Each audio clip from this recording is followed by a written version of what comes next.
My stepfather controlled our family with bizarre rules and silent dinners. There was no privacy or freedom until sister had mental breakdown. When I tried to expose him, my own mother defended him and told me to move out.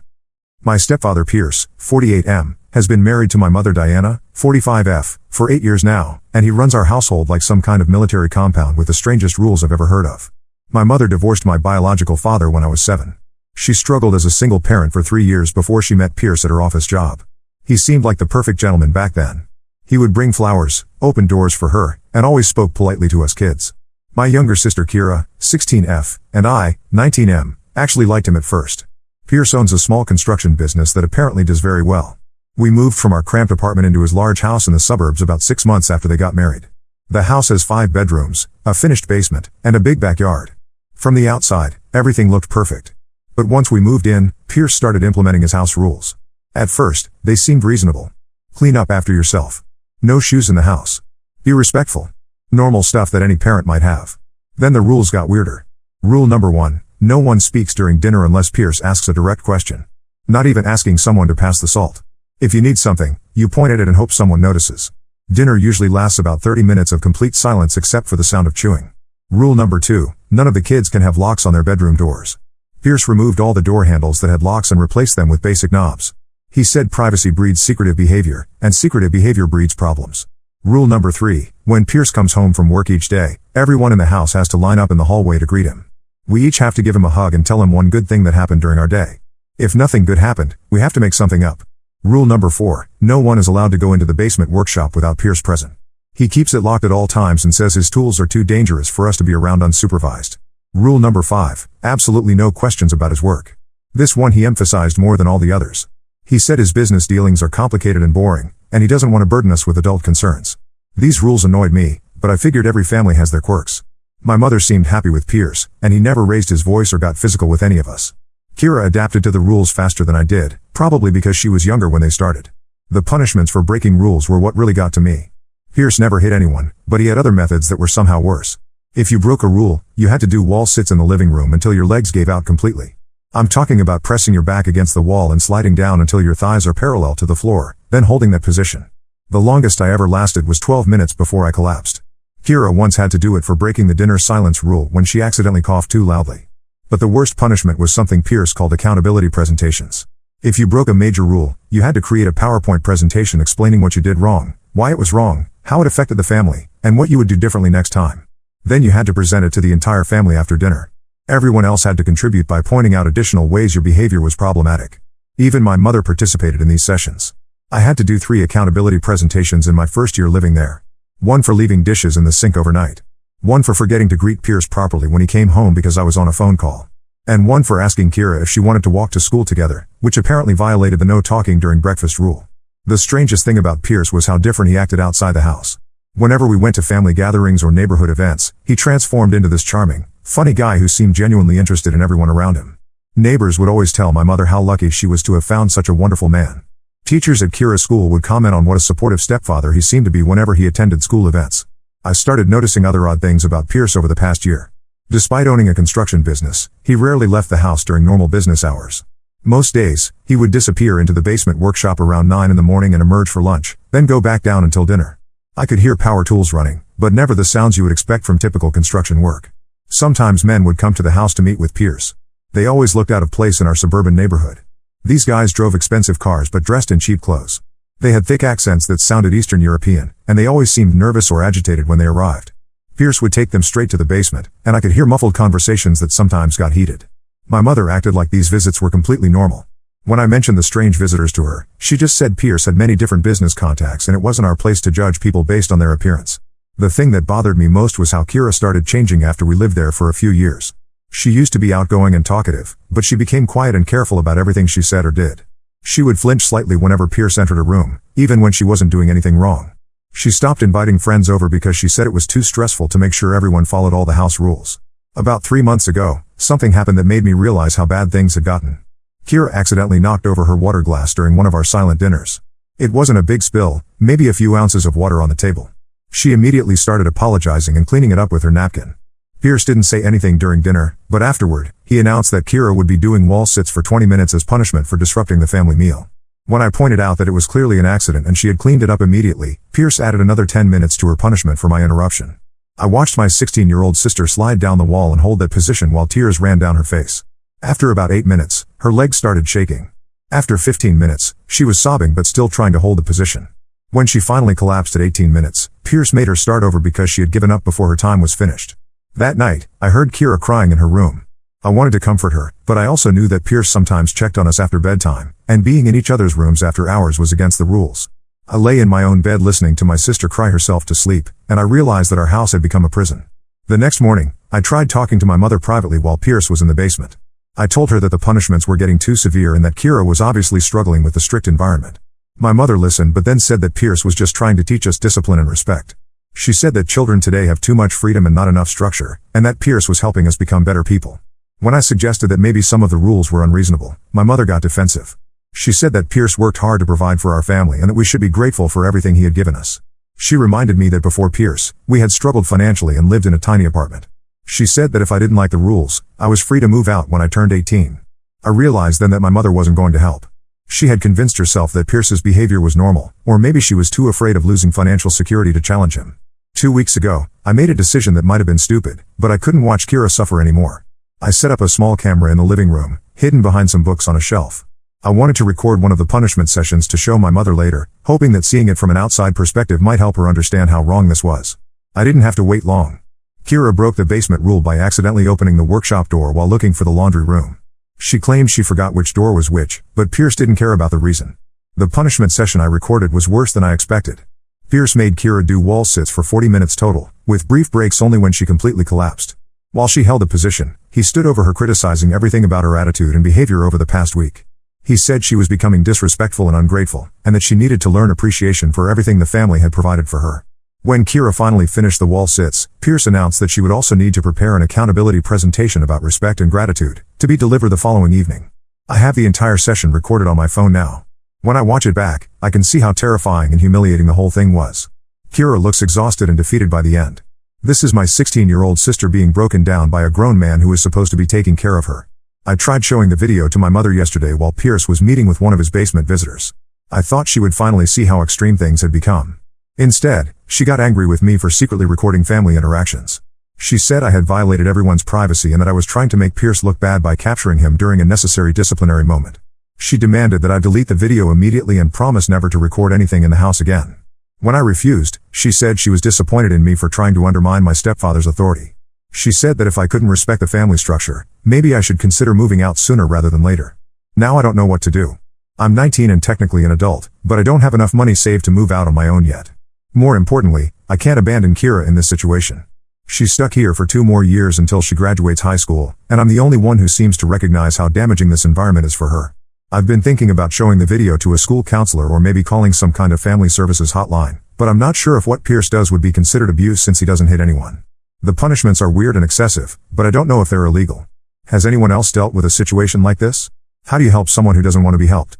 My mother seems to think everything is fine, and Kira has been trained not to complain about anything. I feel like I'm the only one who sees how wrong all of this is. Update 1: I didn't expect so many people to respond to my post. A lot of you told me to call authorities or get help immediately, and some of you shared similar stories that made me realize our situation was worse than I thought. I took your advice and called a hotline for family services. I explained the whole situation and asked if the punishments and rules would be considered abuse. The woman I spoke with said that while the behavior sounded concerning, it would be difficult to prove abuse without physical harm or clear evidence of psychological damage. She suggested documenting everything and said they could investigate if I filed a formal report. The problem is, I tried to get Kira to support me in this, and she completely shut down.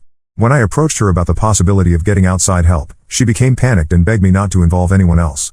She said that if authorities got involved and nothing came of it, Pierce would make our lives much worse. She also said that at least now she knows what the rules are, and she can avoid punishments by following them perfectly. This response from Kira made me realize how much damage had already been done. She's so afraid of making things worse that she'd rather live in this controlled environment than risk any change. I decided to try a different approach. Instead of going to authorities first, I would try to gather more evidence and maybe find allies within our extended family. My plan started with learning more about Pierce's business. I began paying closer attention to his basement activities and the strange visitors. I started keeping a notebook hidden in my room where I wrote down dates, times, and descriptions of everything unusual I observed. The breakthrough came about 10 days ago. Pierce had left his laptop open on the kitchen counter while he went to answer the front door. I had maybe 30 seconds before he would be back, so I quickly took photos of his email inbox with my phone. Most of the emails looked like normal business correspondence, but there were several from addresses that looked suspicious. Email addresses with random numbers and letters, or names that didn't match any legitimate construction companies I could find online. One email thread caught my attention because the subject line mentioned cash payments and avoiding paper trails. I only had time to photograph the preview text, but it was enough to confirm that Pierce was involved in something shady. I also noticed that Pierce received a lot of cash payments that he never deposited in a bank. Instead, he would take the money straight to his basement workshop. I started watching for patterns and realized that the days when he received large cash amounts were the same days when the strange visitors would come by. Armed with this information, I decided to reach out to my uncle David, who is my mother's brother. David had always been skeptical of Pierce, though he never said anything directly. During family gatherings, I noticed that David would watch Pierce carefully and never seemed completely comfortable around him. I called David and asked if I could meet him for coffee without telling my mother. I explained that I needed advice about a family situation. He agreed to meet me that weekend. When I sat down with David, I explained everything about the house rules, the punishments, and Kira's deteriorating state. I also told him about my suspicions regarding Pierce's business activities. David listened carefully and didn't seem surprised by any of it. Then David told me something that changed everything. He said that about 2 years ago, he had tried to research Pierce's construction business because something about the man bothered him. David works in finance and knows how to investigate business records. What he found was that Pierce's company existed on paper but had no verifiable contracts, no business insurance, and no employees other than Pierce himself. David had also discovered that Pierce had lived in 3 different states over the past 10 years, and in each location, he had registered similar small businesses that lasted exactly 2 to 3 years before disappearing. David said he had tried to discuss his findings with my mother at the time, but she became defensive and accused him of trying to sabotage her relationship because he was jealous of her happiness.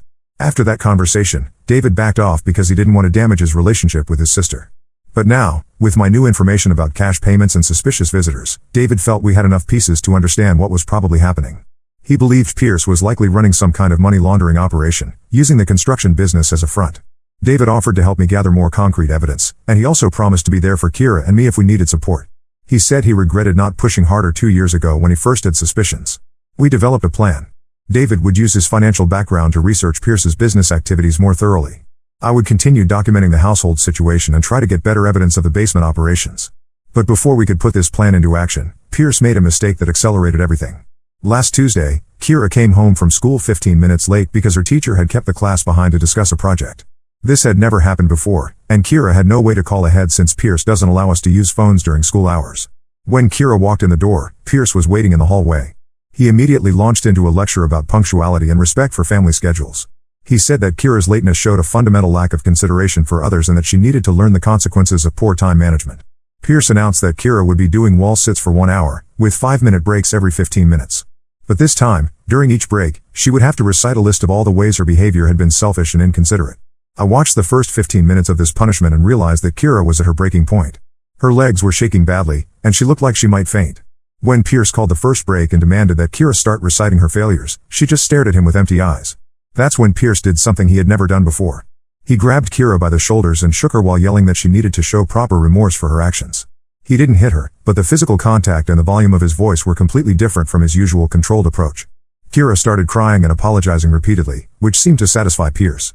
He made her continue with the punishment, but I could see that something had fundamentally changed. The mask of controlled discipline had slipped, and what I saw underneath was genuine anger and the potential for worse. After Kira finished her punishment and went to bed, I made a decision. I called David and told him what had happened. I also called the Family Services hotline again and told them that I was ready to file a formal report. David said he would drive over the next morning to pick up Kira and me, and that we could stay at his house while authorities investigated. He said he had gathered enough information about Pierce's business activities to support our claims that something illegal was happening. I'm writing this update from David's house. Kira and I left yesterday morning while Pierce was in his basement workshop. We took only essential items and left a note for my mother explaining where we were going. My mother has called me 6 times since yesterday, but I haven't answered. David spoke with her and explained that Kira and I were staying with him temporarily while some family issues got sorted out. He didn't give her details about the investigation we were starting. The Family Services caseworker is coming to interview Kira and me tomorrow morning. David has also contacted a lawyer who specializes in financial crimes, and we're going to turn over all the evidence we've gathered about Pierce's suspicious business activities. Kira seems different already, just after 1 day away from that house. She's still quiet and careful, but I caught her laughing at something on TV last night.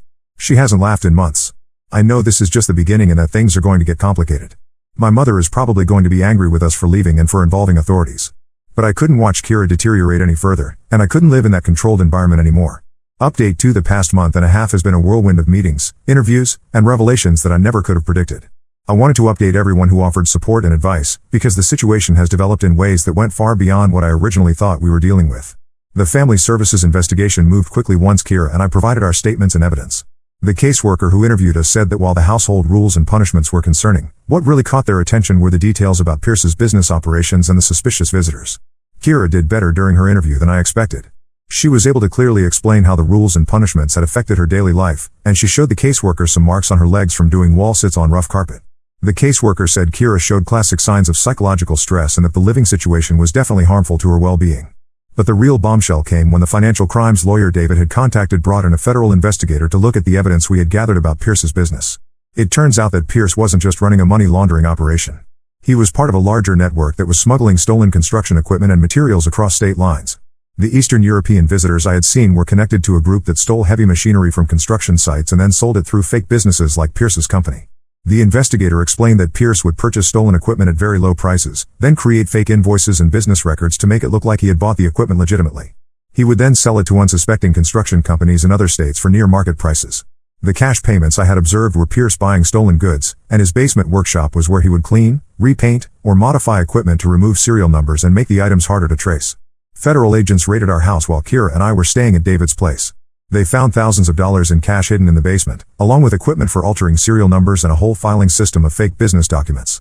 But the most shocking discovery was a second set of books that Pierce had been keeping, which showed that his operation was much larger than anyone had realized. He had been running this scam for over 5 years and had moved hundreds of thousands of dollars worth of stolen equipment. When Pierce was arrested, he immediately tried to make a deal with prosecutors by giving up information about the larger network. This is where things got scary for our family. The investigator told David that Pierce's cooperation with law enforcement might make him a target for the criminal organization he had been working with. The people who had been supplying him with stolen equipment wouldn't want him to reveal their identities or methods. 3 days after Pierce's arrest, someone broke into David's house while we were all at work and school. Nothing was stolen, but the house was thoroughly searched. David's computers were opened, drawers were emptied, and papers were scattered everywhere. The police said it looked like someone was looking for specific documents or information. The federal investigator assigned a security detail to watch David's house and advised us that we might need to relocate temporarily for our safety. Kira and I were terrified that we had made everything worse by exposing Pierce. My mother's reaction to all of this has been the most difficult part to deal with. When Pierce was arrested, she initially refused to believe any of the charges. She insisted that there had been some kind of mistake and that Pierce was being framed by business competitors. But when federal agents showed her the evidence they had found in the basement, she couldn't deny what had been happening in her own house. She was questioned extensively about whether she knew about Pierce's illegal activities. My mother swore that she had no knowledge of the criminal operation, and investigators seemed to believe her. But she was devastated to learn that her husband had been using their home as a base for illegal activities and that he had put the whole family at risk. The hardest conversation was when my mother finally understood how the strict household rules had been affecting Kira and me. When the Family Services caseworker explained that Kira was showing signs of psychological trauma, my mother broke down crying. She said that she had convinced herself that Pierce's discipline methods were just old-fashioned strictness, and that she had ignored her own instincts because she was afraid of losing financial security. She admitted that she had noticed Kira becoming withdrawn and anxious, but she had attributed it to normal teenage behavior. My mother apologized to both Kira and me for not protecting us from Pierce's controlling behavior. She said that she had been so grateful to have financial stability that she had ignored warning signs about Pierce's character and business activities. The federal investigator recommended that our family relocate to a different city until Pierce's case was resolved and they could determine whether we were still at risk from his criminal associates. My mother agreed to move, and David offered to help us find a place in a city about 4 hours away where he had business connections. 2 weeks ago, we moved into a rental house in our new city. It's smaller than Pierce's house, but it feels completely different. Kira and I each have locks on our bedroom doors. We talk during dinner. We don't have to line up to greet anyone or ask permission for basic activities. The change in Kira has been remarkable. She started laughing again within a few days of moving to the new house. She's been eating better and sleeping through the night instead of having the nightmares that had become normal for her. She even asked if she could invite a friend over, which she hadn't done in over 2 years. My mother is still processing everything that happened, but she's been making an effort to give Kira and me space to make our own decisions about daily activities. She asks for our input on household rules and actually listens to our opinions about things like curfews and responsibilities. We found out last week that Pierce pleaded guilty to federal charges related to the stolen equipment operation. His cooperation with investigators led to the arrest of 12 other people involved in the network, including the men who had been coming to our house.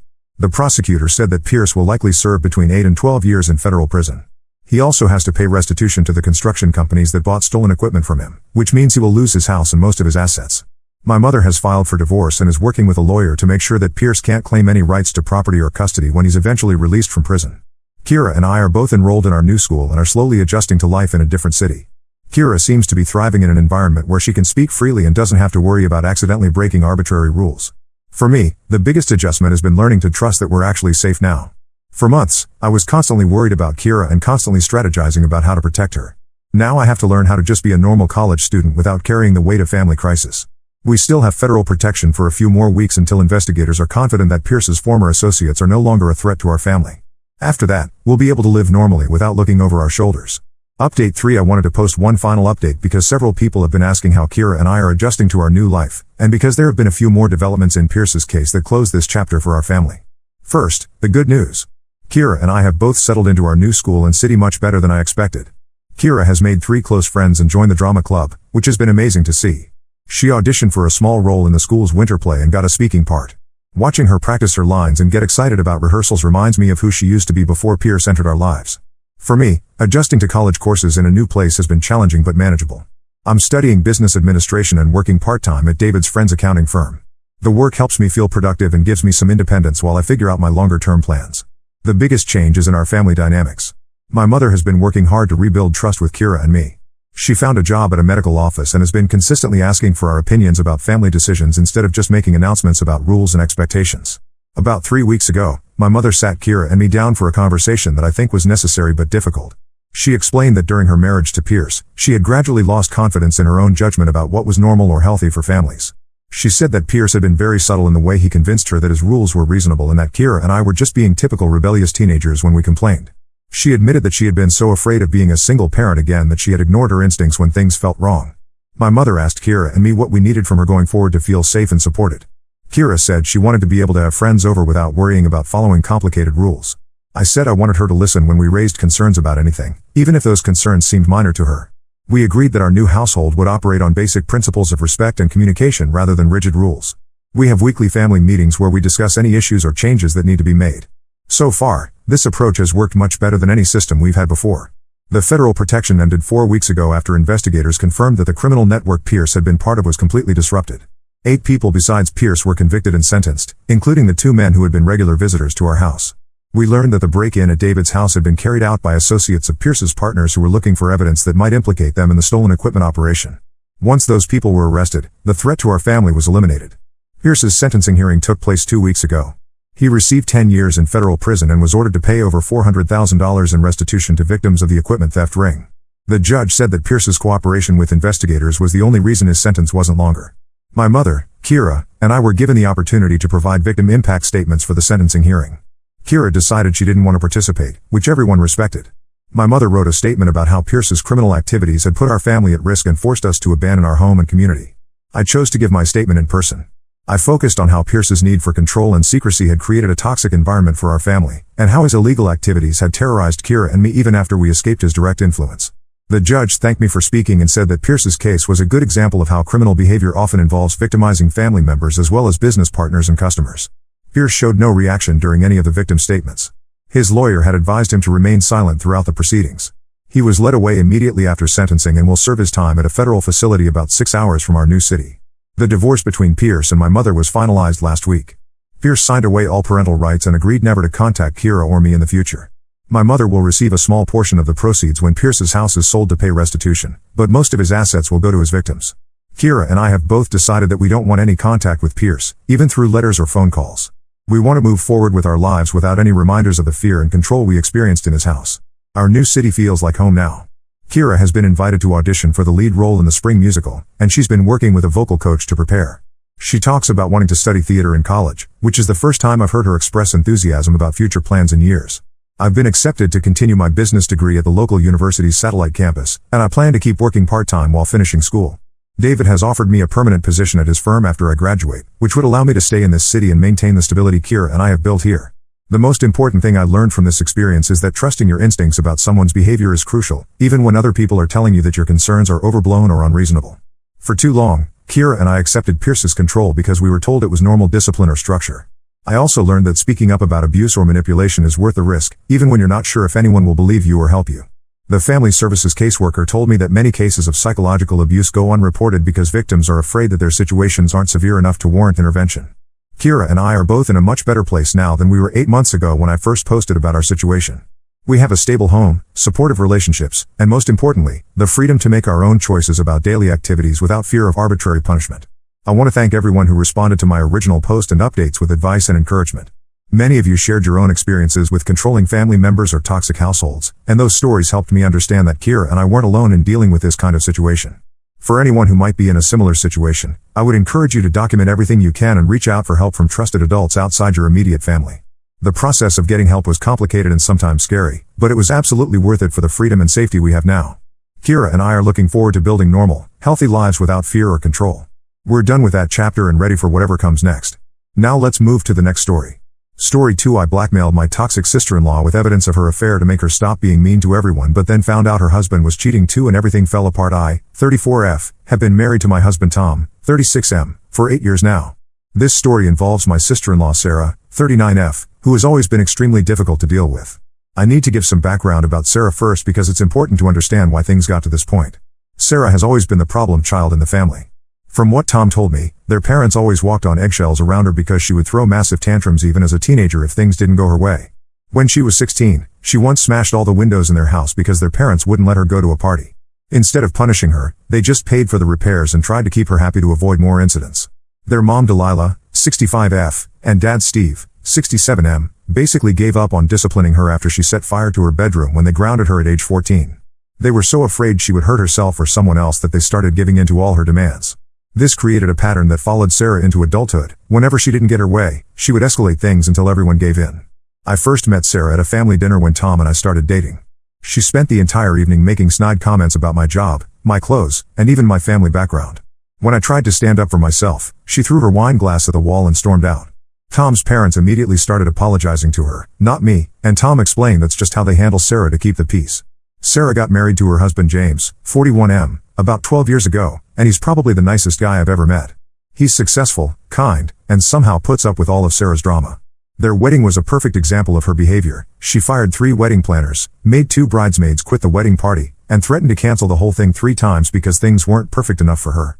James just kept writing checks and smoothing things over. Every family gathering since I've known them has been a potential battlefield. Sarah has specific demands for every holiday. She needs to be served first, she needs the best seat, her food preferences have to be catered to, and everyone has to praise whatever gift she brings. If these unspoken rules aren't followed, she creates a scene. Last Christmas was particularly bad. Sarah threw a fit because my mother-in-law served turkey instead of ham, which Sarah preferred. She literally flipped the entire dining table, ruining everyone's dinner, and stormed out. No one said anything. They just cleaned up and acted like it was normal. Tom's parents even apologized to her later for not checking her preference first. I spent hours helping clean cranberry sauce off the walls while everyone talked about how we should have known better. At my wedding, she showed up in a white dress because she claimed blue, our wedding color, didn't suit her complexion. When I tried to object, my mother-in-law begged me to let it go to avoid drama. Sarah then demanded to be in all the family photos, even the ones that were supposed to be just me and Tom. Our photographer quit halfway through because Sarah kept screaming at her about angles and lighting. She's made multiple waitresses cry at restaurants, gotten several people fired from their jobs by complaining to their managers, and even got her neighbor's dog taken away by animal control by making false complaints. The poor dog had done nothing except bark when Sarah was trying to take her afternoon nap. The neighbors had to move away because Sarah kept calling the police on them for every little thing. Even at work functions, she causes problems. James is a partner at a law firm, and Sarah has gotten 3 of his associates transferred to different departments because she didn't like how they looked at her at company parties. She once threw a drink at a senior partner's wife because the woman was wearing the same dress as her. James had to make a substantial donation to the partner's favorite charity to smooth things over. The family's standard response is always that's just how Sarah is and it's easier to give in than deal with her anger. Even Tom, who is usually very protective of me, asks me to just ignore her behavior. Last Thanksgiving, she called me fat and suggested I should consider gastric bypass surgery. When I started crying, Tom's only response was, "You know she doesn't mean it, she's just being Sarah." I've been doing that for 8 years, swallowing my pride and letting her walk all over everyone. I've watched her make kids cry at birthday parties because the attention wasn't on her. I've seen her reduce shop assistants to tears because they didn't have her size in stock. I've witnessed her throw tantrums at restaurants because her steak was medium instead of medium rare. What happened last week changed everything. I work from home as a graphic designer, and my office window faces the street. Sarah often visits James for lunch as his office is near our house. Last Tuesday, I saw her car parked outside, but instead of heading to James's office, she got into another car with some guy. I thought it was weird but didn't think much of it. This continued for several days, and my curiosity got the better of me. I started taking videos of her getting into this mystery man's car. I could clearly see it was the same man each time, tall, dark-haired, driving a black BMW. Sarah would spend about 2 hours with him each time, then return to her car and drive away. Then yesterday, everything came to a head. Sarah and James had a massive fight right outside our house. James was crying and shouting about someone named Mike, and Sarah was screaming back at him. She was yelling that he was paranoid and crazy, but I knew better. Mike must be the guy she's been meeting. I know it was wrong, but I saw an opportunity. I edited all the videos together, showing Sarah getting into Mike's car on different days, along with timestamps. Then I texted them to Sarah with a simple message: be nice to everyone or James gets these videos. Sarah called me immediately, crying and begging me not to show James. She tried to explain that Mike was just a friend, but we both knew that was a lie. I told her my conditions were simple: she needs to start treating everyone with respect, apologize for her past behavior, and make amends. Otherwise, James would see all the evidence of her affair. She agreed, but now I'm wondering if I went too far. Tom doesn't know about any of this, and neither does the rest of the family. They just think Sarah has had a miraculous personality change. She's been overly nice at recent family gatherings, apologizing for past behavior, and even sent my mother-in-law flowers. Yesterday she helped clean up after dinner without being asked, and everyone was looking at her like she had been replaced by a pod person. I feel slightly guilty about the blackmail, but after 8 years of watching her terrorize everyone and facing no consequences, I think she deserved it. Everyone seems happier now that she's behaving better, even if they don't know why. But am I the asshole for handling it this way? Update 1: things got more complicated than I expected. Sarah has been keeping her end of the bargain these past 2 weeks, being nice to everyone, apologizing for past behavior, and generally acting like a decent human being. The family is shocked by her transformation. Last weekend, she even helped my mother-in-law reorganize her entire kitchen without a single complaint or outburst. The changes in her behavior are actually pretty dramatic. Last Tuesday, we were at a restaurant for Tom's birthday dinner. The waiter got her order wrong, bringing her salmon instead of steak. The old Sarah would have thrown the plate across the room. She did exactly that last year at her own birthday dinner. But this time, she just smiled and politely asked if they could fix it. Everyone at the table was staring at her like she had grown a second head. She's been sending random gifts to family members too. My mother-in-law got flowers, Tom's cousin received an apology card for ruining her baby's shower 3 years ago, Sarah had announced her own pregnancy at the shower, which turned out to be a false alarm, and she even sent a wedding gift to Tom's other sister whose wedding she ruined back in 2019 by getting drunk and giving a speech about how the groom was settling for less. But last week, something happened that made me question everything. I was having coffee with James's sister Amy, 43F, who I've become friends with over the years. We usually meet at this little cafe near her office every other Wednesday. She seemed distracted and worried, not her usual chatty self. When I asked what was wrong, she started talking about how worried she was about James because he's been acting strange lately. According to Amy, James has been staying at the office until 11 p.m. most nights, claiming he's working on a big case. But when she called the office one night looking for him, his secretary said he'd left hours ago. He's been being secretive with his phone too, taking calls in another room, tilting the screen away when anyone walks by, and Amy once saw him delete all his text messages when Sarah asked to use his phone to make a call. He's been making excuses to miss family events too. He missed his own father's retirement party last month, claiming he had a work emergency. Amy later found out from another partner at the firm that there was no emergency that night.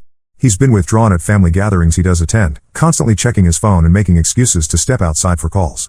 That's when Amy dropped the bombshell. James has been seeing his secretary, Jessica, for the past 6 months. Amy knew because she saw them together at an Italian restaurant in Millbrook, a town about an hour away where her daughter goes to college.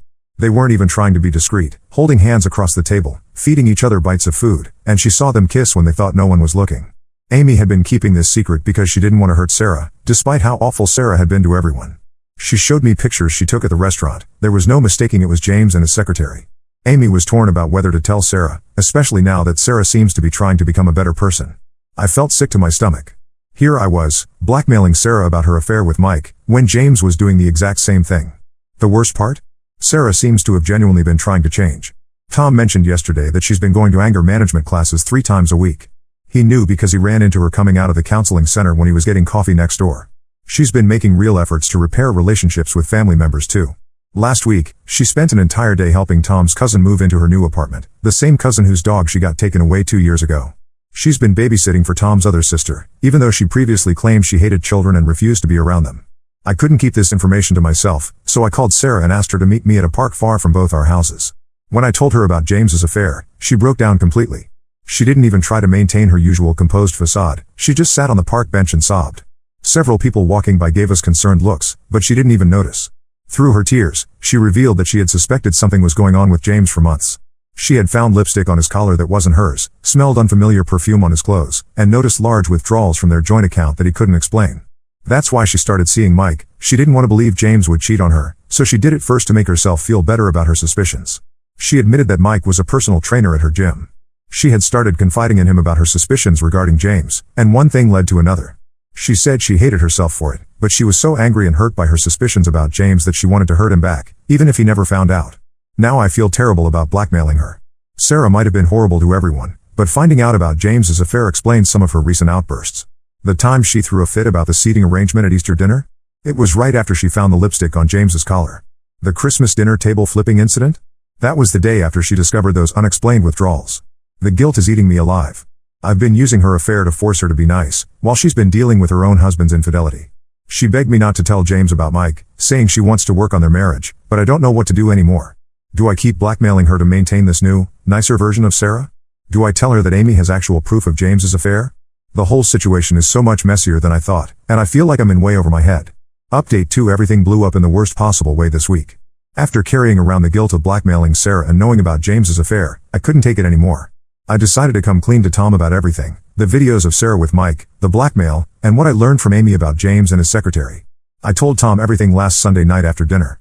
I expected him to be angry with me, to tell me I was just as bad as Sarah for resorting to blackmail. But his reaction was completely different.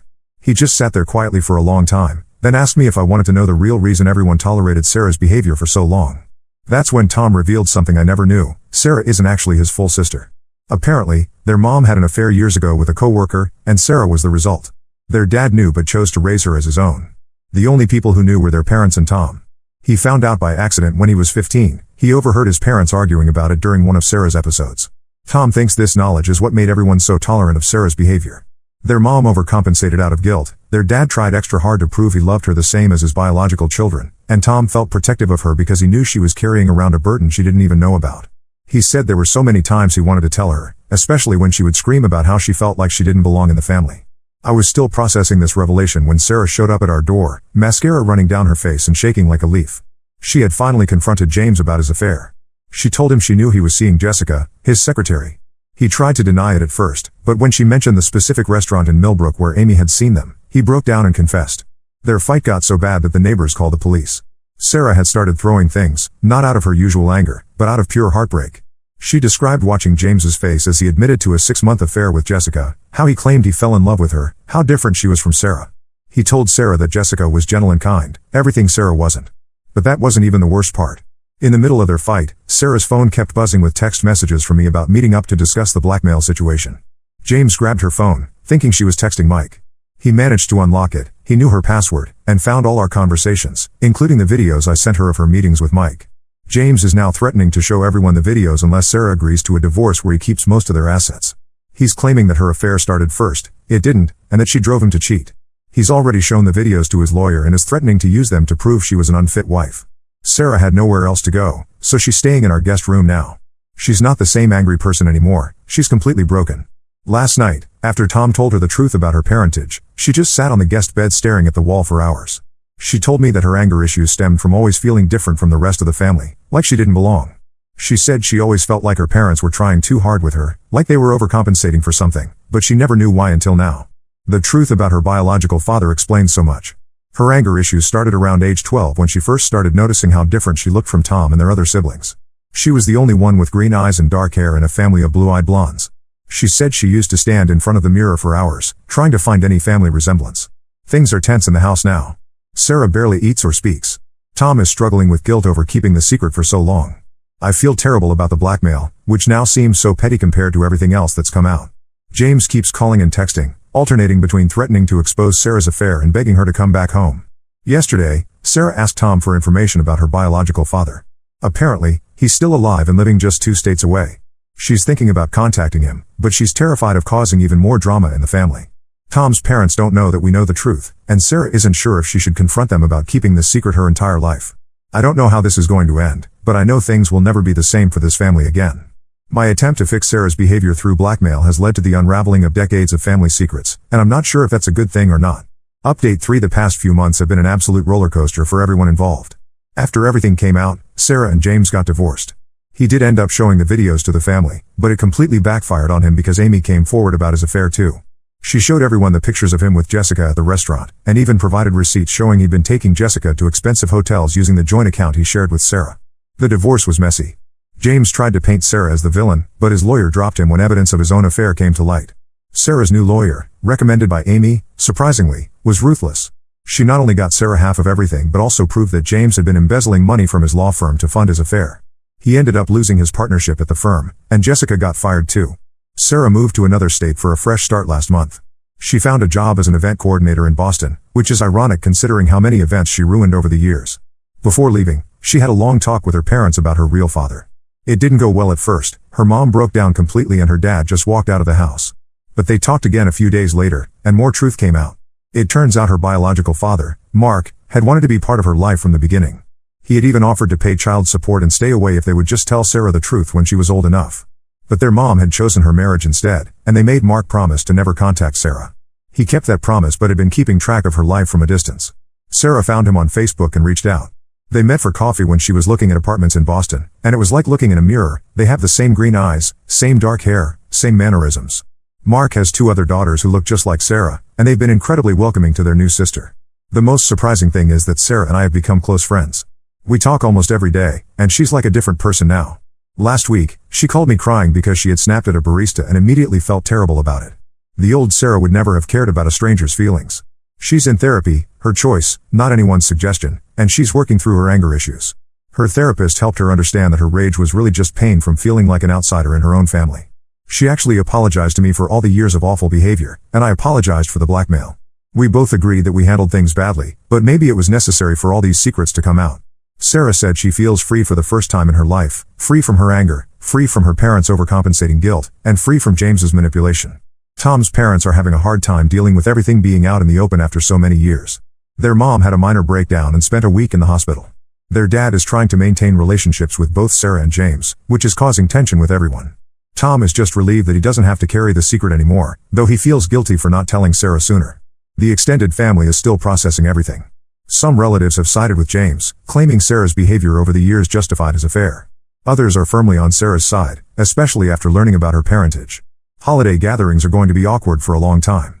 Sarah is doing better now, building a new life away from all the drama.